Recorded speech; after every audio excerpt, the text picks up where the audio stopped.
Hello and welcome to Invested in Advancing Renewables, a podcast by PIF and Reuters Plus. PIF is the investment engine that's driving economic transformation for Saudi Arabia and the world. I'm Kimberly Leonard, and in this episode, we're going to be looking at the rapidly evolving world of renewable energy and its global impact on sustainability. I'm joined by Marco Arcelli. He's the CEO of ACWA Power, a company in which PIF has a significant stake and a key global player in the renewable energy sector. Marco, thank you so much for joining us. It's such a pleasure having you here. I think we should begin really with what is ACWA Power and what does it do? ACWA Power is the Saudi national champion for renewables. We are one of the largest players in the world for energy transition. We're the largest private desalination company in the world, and we're the first mover in green hydrogen and green molecule. Today we control 65 gigawatt of capacity, 8 million cubic meter per day of desalination. That's about 20 to 30% of the need in the 4 countries in the region here. And we are building 2 of the largest green hydrogen plants in the world. We are also listed on the stock exchange in Saudi Arabia with a market cap of $70 billion today, multiplied by 7 since the IPO.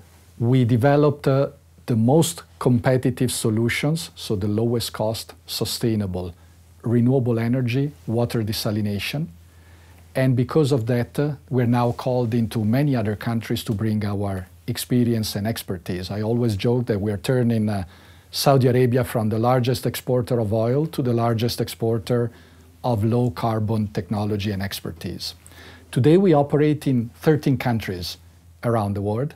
They span from Uzbekistan to South Africa, from Morocco to Indonesia. And your mission statement is to deliver power and desalinated water at low cost. Yes, reliably, affordably and sustainably. And what is the relationship between PIF and ACWA Power?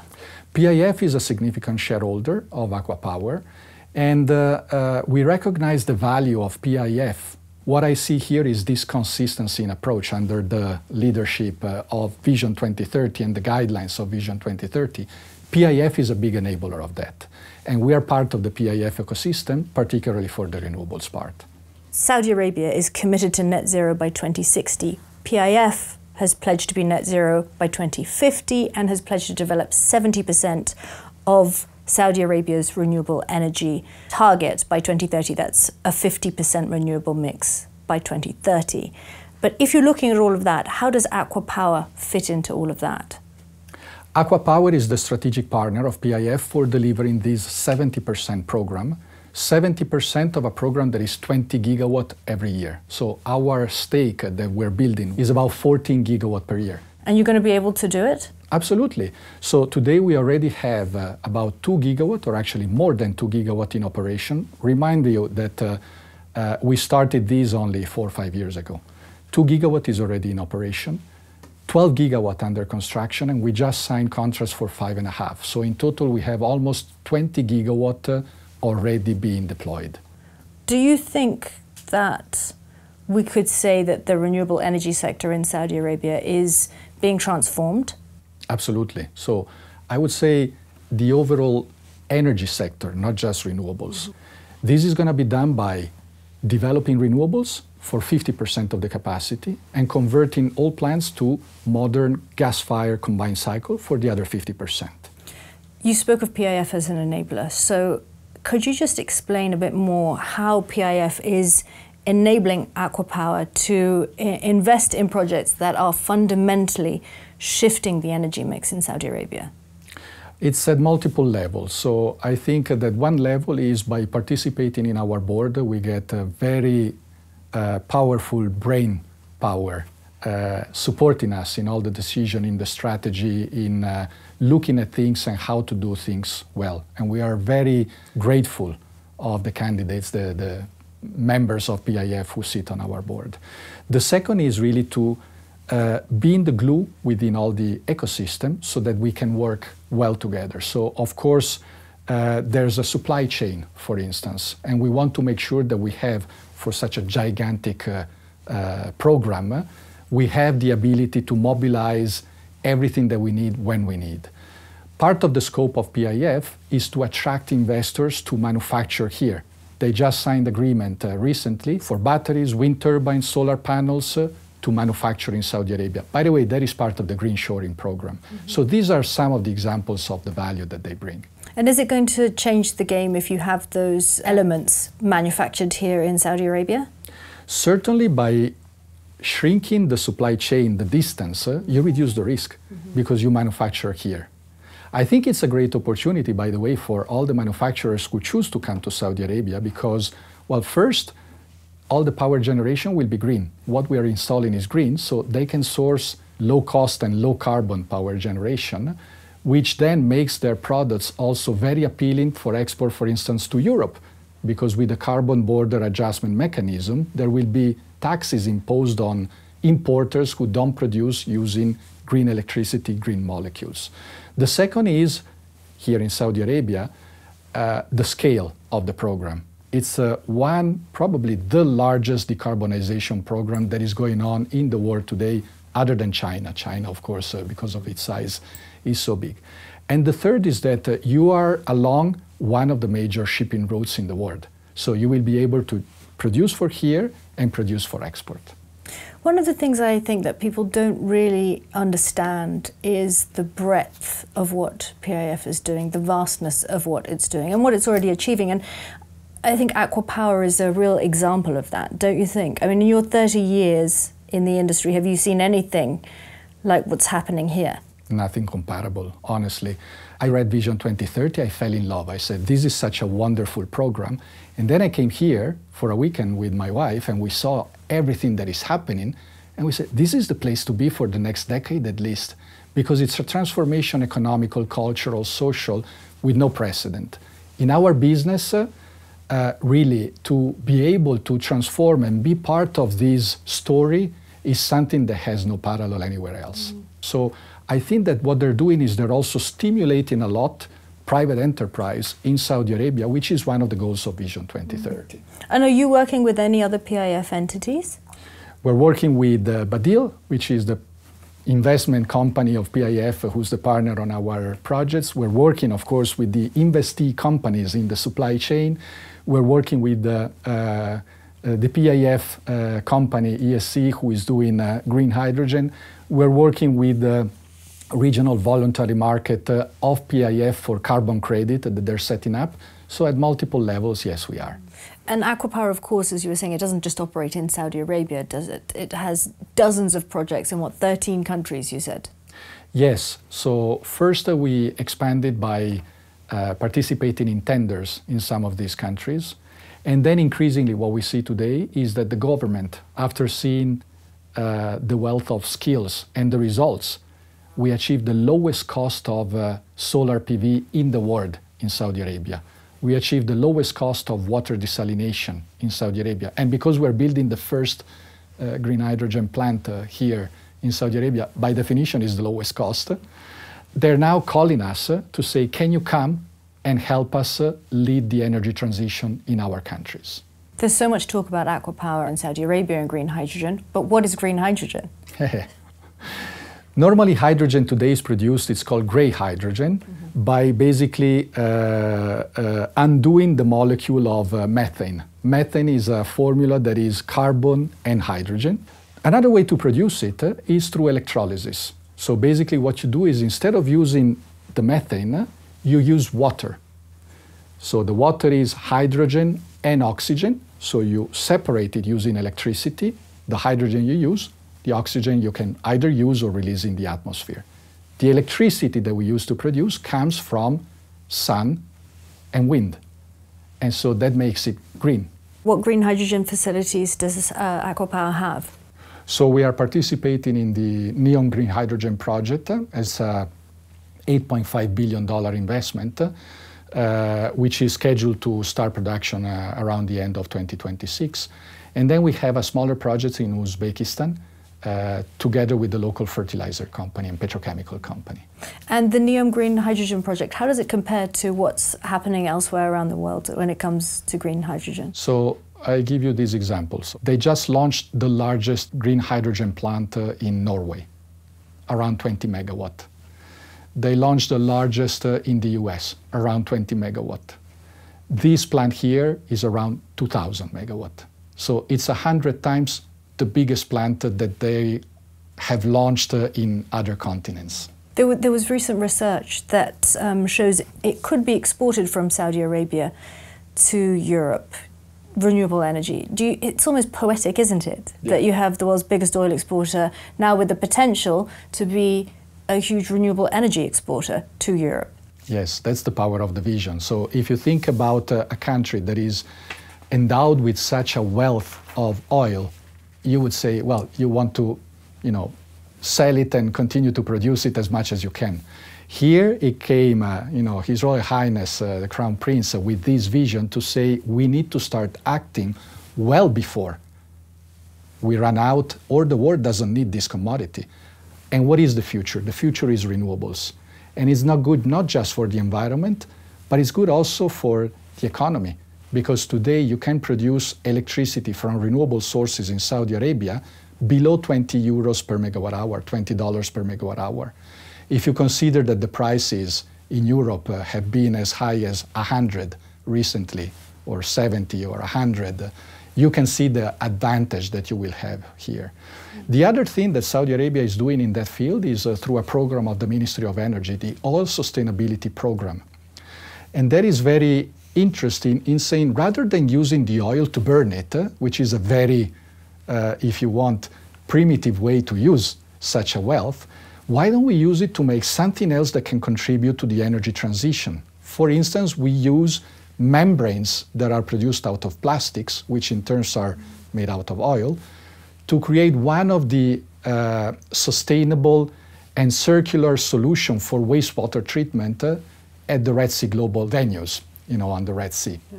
So what we do is we take all the wastewater from the hotels, from the accommodation of the staff, and it goes through these membranes, it sediments the nutrients that is included in the wastewater, and we create forest of mangrove. And the residual water goes to the nursery that will produce 30 million trees and bushes for the landscaping of the more than 80 resorts that Red Sea Global is developing in the area and in the region. I find that fascinating. And it's beautiful. I've been to that side of the country. It's really beautiful.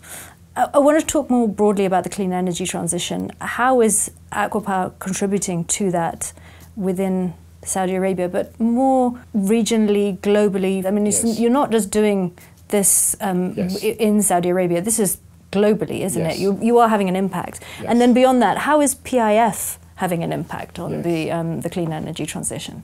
So let me start from Saudi Arabia. Yeah. In Saudi Arabia, of course, we're developing renewables and gas-fired generation that has an emission per megawatt hour produced that is lower than the existing plants. So that's a first way to contribute.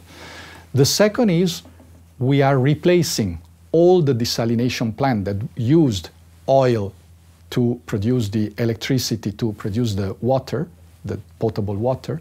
We're replacing those with reverse osmosis. For instance, in our Shuaibah plant on the coast of the Red Sea, that is going to reduce the emission by 9 million tons of CO2. We are also continuing to work to improve the efficiency of our plants. So what is called the heat rate, how much gas or fuel you need to create in a thermal plant the electricity or the water. So we continue to lower that. And the specific consumption for the reverse osmosis plant in desalination. To give you an example, over the past 15 years, we reduced the specific consumption by 80%.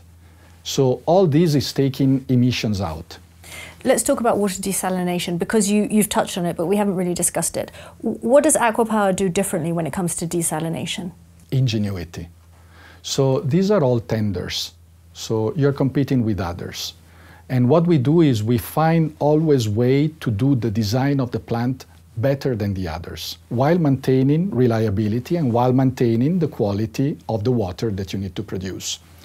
We use, for instance, today artificial intelligence to look at chemicals that you need to put in the treatment system so that the water becomes potable, because it's not just that you take out the salt.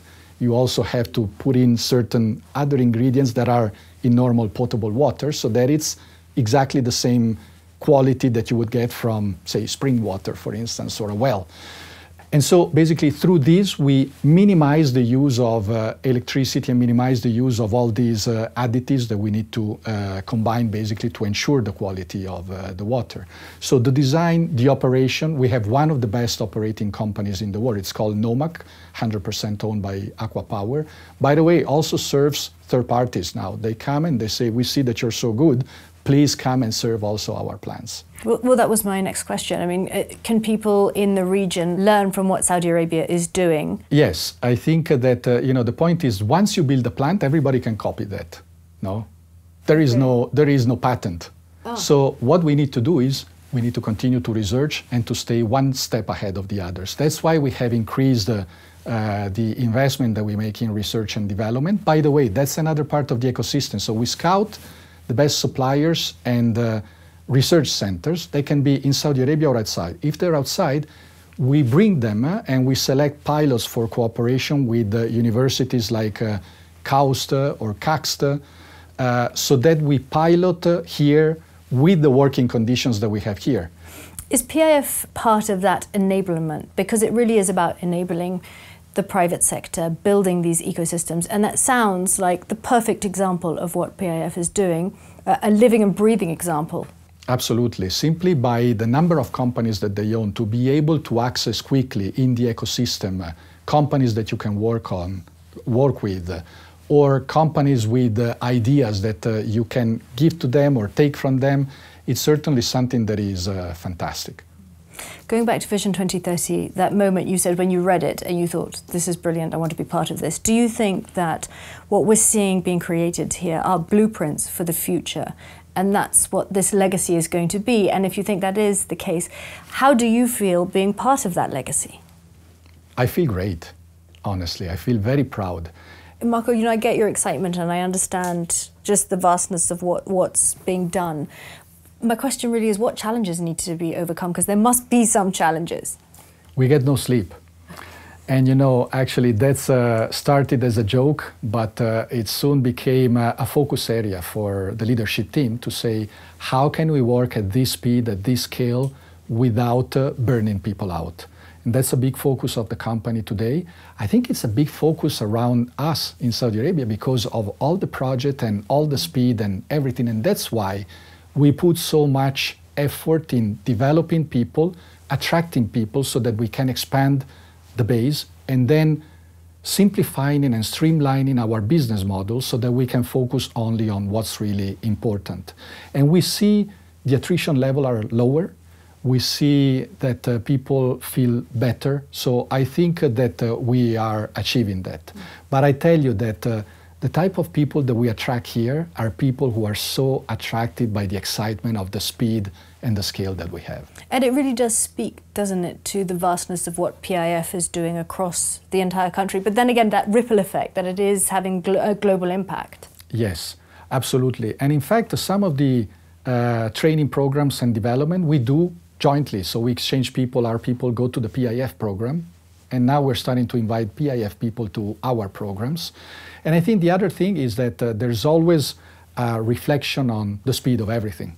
So I think that what I like, and it's not just about ACWA Power, but in general, Vision 2030, is that you need to be fast and decisive to prove that the change is there and to attract the people who will be attracted by this change.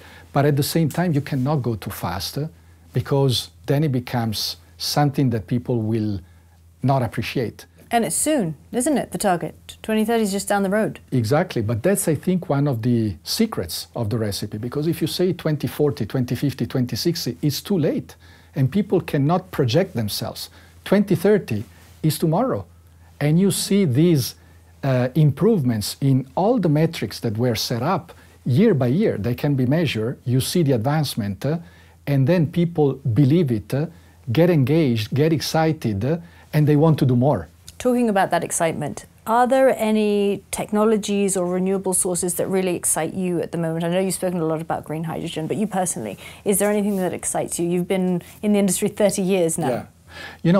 I'm one of the few people who manage all the technologies. So when I was in Europe and in the United States in my career, I managed oil and gas, nuclear plants, coal plants, gas plants, biomass, solar, wind, large hydro, small hydro, pump storage, everything.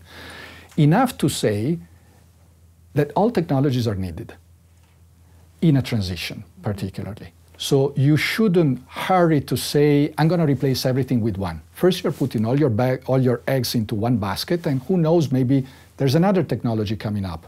And then there's a load that you need to balance all the time. Some technologies are better during the day, during the night, or in different seasons of the year. So you want a balanced mix, and I think that this is what countries are putting in place, and then they need also to reflect the local conditions. But I think that today, certainly, renewables are cheap, sustainable, reliable, and the other thing that people don't reflect, they're fast.